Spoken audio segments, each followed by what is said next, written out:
In the dream, he climbed a narrow foot trail alone in the sun, on a bare mountainside littered with metal corpses. At the summit above him, the stone building sat framed in light. She stood shadowed in the window, as she always did. He saw no face. The path ran straight to the door. He pressed higher, pebbles and gravel skittering away beneath his bare feet. He passed one hulk, the twisted remains of a car. Another was unrecognizable. Strips and shards of metal lay strewn across the trail. He felt one enter the underside of his foot. A concrete bunker built into the hillside was full of soldiers.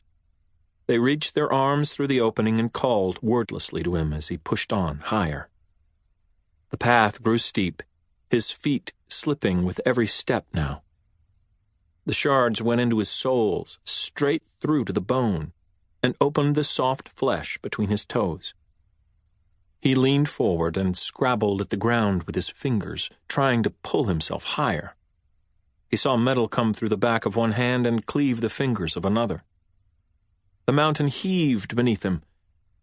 The figure in the window turned away and receded into the little building as one of its walls slid away in a cascade of stone blocks.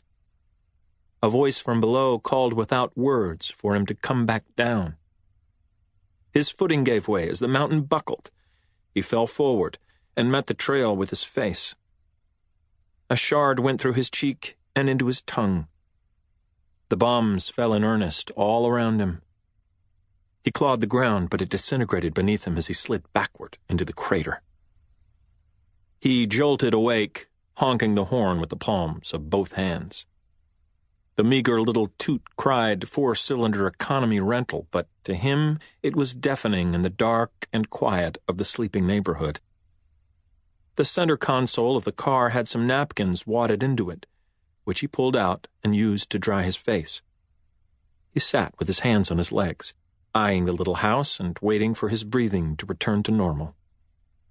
The second-story windows remained dark.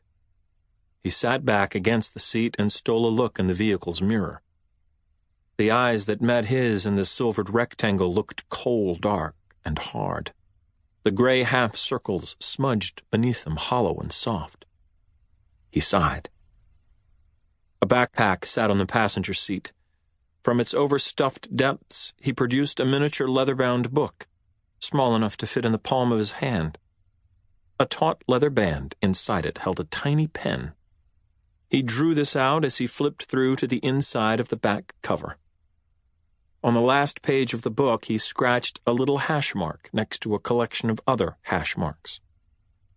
Stuffing the book away, he reached for the ignition, where the key sat in the off position.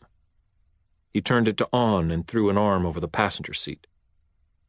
Casting a final glance at the house, he craned over his shoulder and rolled the car in neutral down a gravel drive. He waited until it was on the street and pointed downhill before starting the engine and putting it in gear. Bungalow homes slept on either side. At the end of the block, pulling the wheel to the right, he switched on the lights. The dim road cut across the broad foothills of a low coastal mountain range. Above and to his right, the forested ridges. Below and to his left, moonlit rooftops spilled down 4 miles to a black bay spanned by great bridges. Receding behind him beyond the houses and above the trees, a soaring Gothic building rose like a cathedral against the night. In its shadowed buttresses, the hosts and legions, gargoyles and cherubim, crouched and dancing, wept and stood watch. He turned onto the main descending road and made his way down to the edge of the water. Out over the bridges, across the glassine bay and into the hills. Another hour south to where the highway met the ocean. Then the long moonlit ride along the mountainous California coast. There were more direct routes to Los Angeles. He took the long way, winding beneath the crags with the waves crashing far below. He rolled the windows down and played no music. The hours turned small.